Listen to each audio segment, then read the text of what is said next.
Ils ont pris le pouvoir et cela semble définitif. Carlos Alcaraz et Jannik Sinner se retrouveront ce dimanche pour la première fois en finale de Grand Chelem à Roland-Garros. Un bout d'histoire pour les deux hommes qui semblent partis pour dominer la planète tennis ces 10 prochaines années. Bon, on s'est régalé là sur le match entre Sinner et Djokovic. J'ai été épaté par la performance de Novak. On va en parler en deuxième partie de vidéo. Avant ça, un débrief du Alcaraz-Musetti un peu plus rapidement, forcément, vu le scénario de la rencontre. On va se régaler ce dimanche. Je pense qu'on va vivre un truc de zinzin. Donc n'hésitez pas d'ailleurs à vous abonner juste ici, c'est super important. Soutenir une chaîne tennis sur YouTube. Il n'y en a pas beaucoup, je crois, sur la plateforme. Donner du courage aussi à ces vidéos. Et puis surtout, ne pas manquer la notification quand la dernière vidéo de Roland Garros sortira ce dimanche juste après la finale, et vivre aussi Wimbledon exactement de la même façon en mode quotidienne. Allez, on perd pas plus de temps et on attaque juste après ça.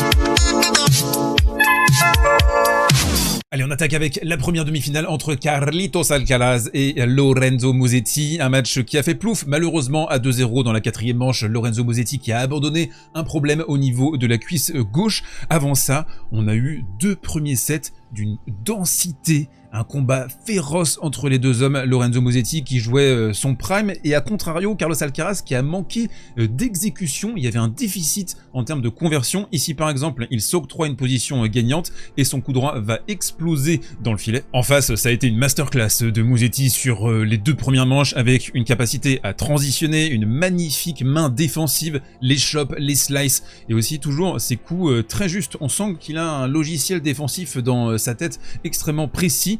On sait aussi que ce joueur maintenant, il sait exactement quelle identité il a sur le court, donc il a su étirer les rallyes, forcer les fautes directes d'un Alcaraz un peu en dedans. Sur le revers de Musetti, ça a été une démonstration. Alors vous le voyez ici sur ce graphique, on est dans le premier set, il va beaucoup jouer sur le revers de Carlos Alcaraz, essayer de le maintenir de ce côté-là, empêcher les bananes flambées côté coup droit, et puis de temps en temps, c'est là où il a été très précis sur ses angles tactiques et stratégiques, c'est qu'il a su aller long ligne avec, vous le voyez, souvent beaucoup de longueur pour empêcher Carlos Alcaraz de camper à gauche. Et ce qui a aussi fait la différence dans ce premier set entre les deux hommes, c'est le pourcentage de première balle. Carlos Alcaraz qui est à 41% simplement, et on va en reparler sur la palette suivante, alors que Musetti est à 71%. Et puis ici par exemple, on va avoir ce +1, il pourrait aller long ligne, vous vous dites, il a tout l'espace disponible. Eh bien non, il va aller sur le contre-pied, un petit revers court croisé delicioso, et ce gars, la science de la terre battue qu'il a, c'est phénoménal. J'évoquais avec vous le pourcentage de première balle, et bien c'est sur ce jeu que ça va se matérialiser. Carlos Alcaraz qui ne passe aucune première balle à 5-4, et forcément il va se faire punir par un Musetti ici, regardez, aérien, qui va remporter cette diagonale de coup droit, mettre énormément de punch. Dans le début de la deuxième manche, on va avoir un échange de break, Alcaraz qui va modifier sa position au retour de service côté égalité. On va voir le Murcien décrocher derrière la première balle adverse pour essayer de se donner un peu de temps et aussi travailler les grosses merguez enflammées en retour et repousser Musetti. Dans la foulée, des breaks de Musetti qui joue à 110% de ses capacités, et puis surtout là, capable à 3 mètres de la ligne de fond de contrer Carlos Alcaraz en puissance. Franchement, à ce moment-là, c'est remarquable et on sent d'ailleurs un tout petit potentiel à accident. Surtout que le langage corporel d'Alcaraz, il est pas terrible quoi. On sent qu'il est pas vraiment dans un super jour, il est en recherche de sensations, il a vraiment des difficultés à imposer son jeu face à Musetti. Problème de conversion également. Et puis ici, une mauvaise lecture, il arrête le point, il se trompe. On avance et là, on est dans la moiteur du combat à 4-3, 30-1. C'est un point qui est super important. Le bateau Alcaraz qui est en train de tanguer devant les vagues imposées par Lorenzo Musetti, et ici il va trouver un 1-2 extraordinaire dans la Lulu. Il va y aller avec tout son tempérament. Derrière, 2 balles de break pour Carlos Alcaraz. Musetti qui trouve des revers longs de ligne flamboyants, et ici il est un peu aspiré, il a fait un service volé mais c'était pas l'idée à la base, c'est juste en fait le retour d'Alcaraz est trop neutre. Alors il y va, il avance, il vient terminer, il est juste et précis. On arrive sur le moment de vérité de ce match sur les prochaines palettes avec un Alcaraz ici, et j'ai aimé ce moment là parce que c'est du Carlos Alcaraz bleu de chauffe. On défend, on accepte de aller se mouiller le maillot, se mettre de la terre battue là sur les chaussettes. Ici, il va réussir à résister à 2-3 accélérations de Musetti et à breaker. Sauf que Lolo la musette, il a pas dit son dernier mot dans ce set. Il va réussir à débreaker instantanément, donc un scénario similaire à ce qui s'était passé au tout début de la deuxième manche. Impassable en défense, ici il va trouver un angle merveilleux que seul un revers à une main peut trouver, ou alors tu t'appelles David Nalbandian, Kei Nishikori ou Novak Djokovic. On se retrouve désormais dans le tie-break de la deuxième manche et ça va être en vérité le moment pivot de la partie avec un Carlos Alcaraz qui va le commencer pied au plancher, qui va appuyer sur le champignon extrêmement agressif. En fait il va donner le ton tout de suite sur ce premier point avec une gigantesque accélération en coup droit, il avance dans le court et à partir de ce moment-là Carlitos qui va libérer le bras, qui va passer la quatrième qui est à 110 km/h avec une 106 sur une route de campagne, alors que Lorenzo Musetti, lui, il est en deuxième, il est à 30 km/h, il est en ville, c'est compliqué cette histoire. Et donc ici, on va avoir une nouvelle accélération d'Alcaraz qui va breaker avec son coup droit, qui se libère intégralement. Le match qui va connaître un dénouement tragique, avec un Musetti qui explose. Là, vous le voyez sur l'arrière, ça devient trop compliqué de tanker ses accélérations.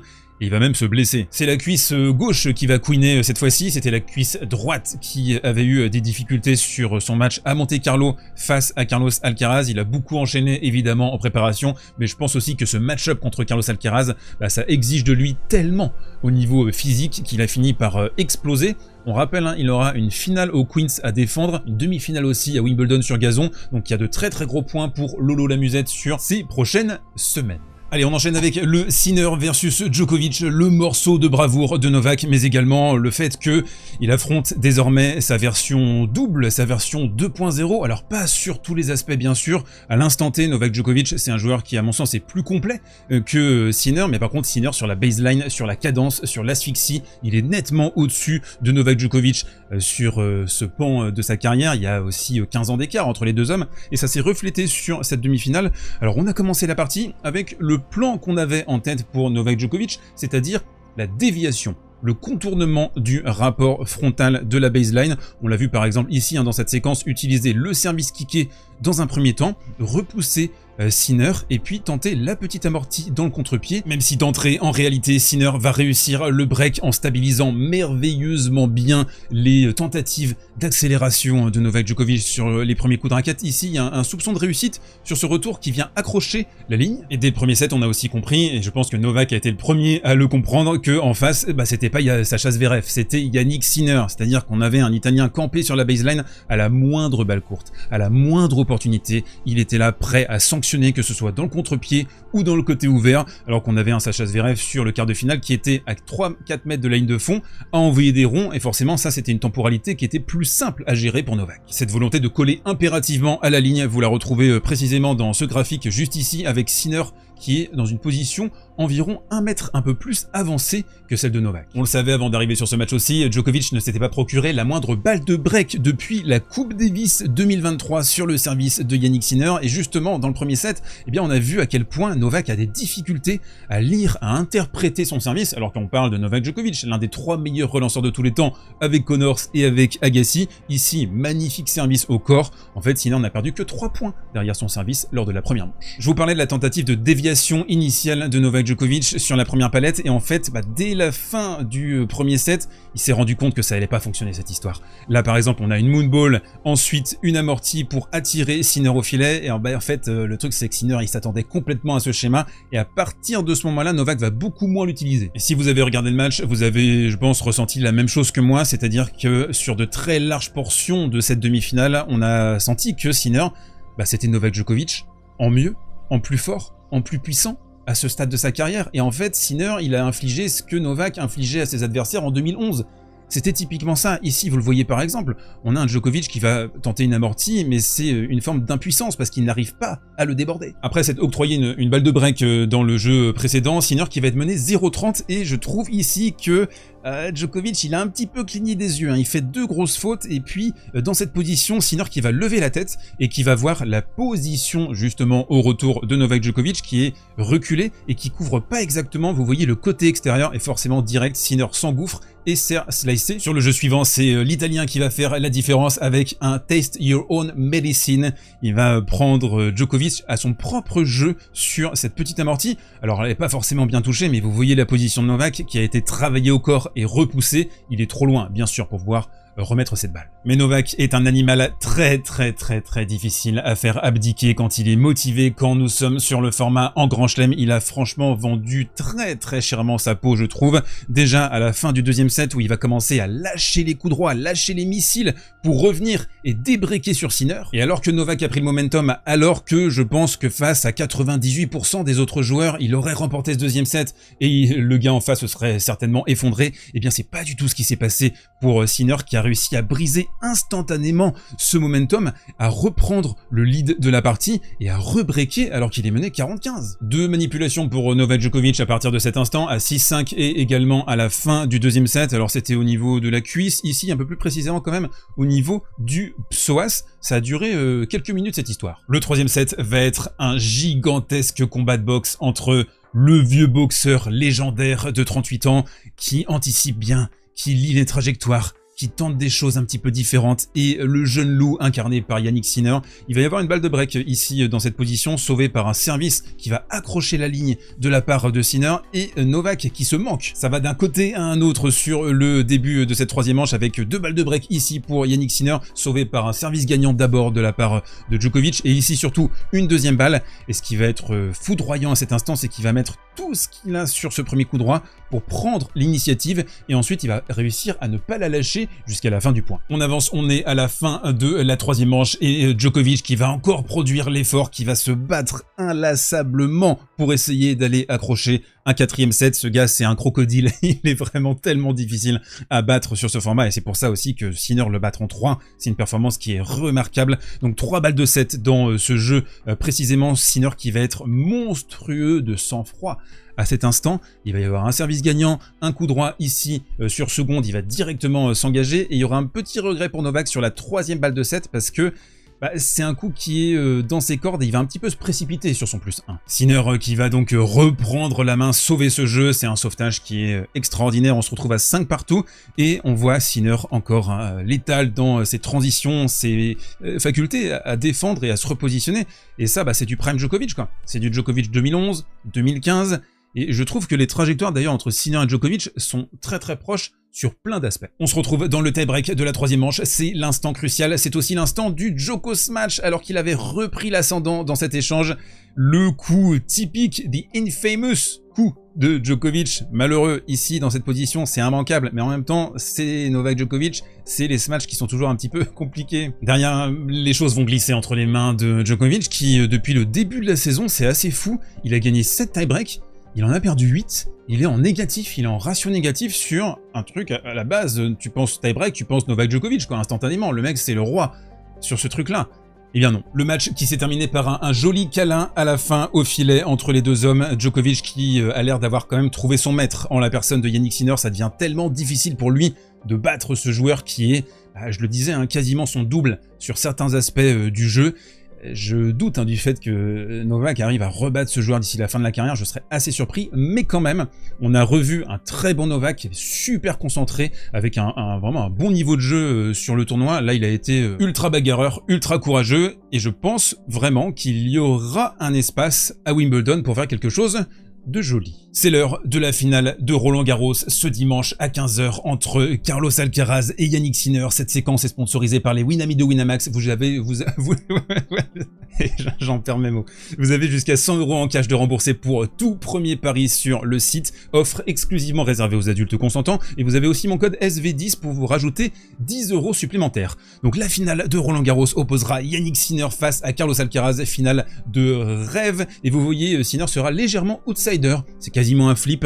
1,94 pour Jannik Sinner et 1,86 pour Carlos Alcaraz. On regarde les oppositions entre les deux hommes. Il y a 7-4 pour Alcaraz. C'est, on le rappelle, la première finale en Grand Chelem entre les deux hommes. C'est un moment d'histoire très clairement qui se joue ce dimanche, parce que c'est la première, mais c'est pas la dernière, ça c'est sûr et certain.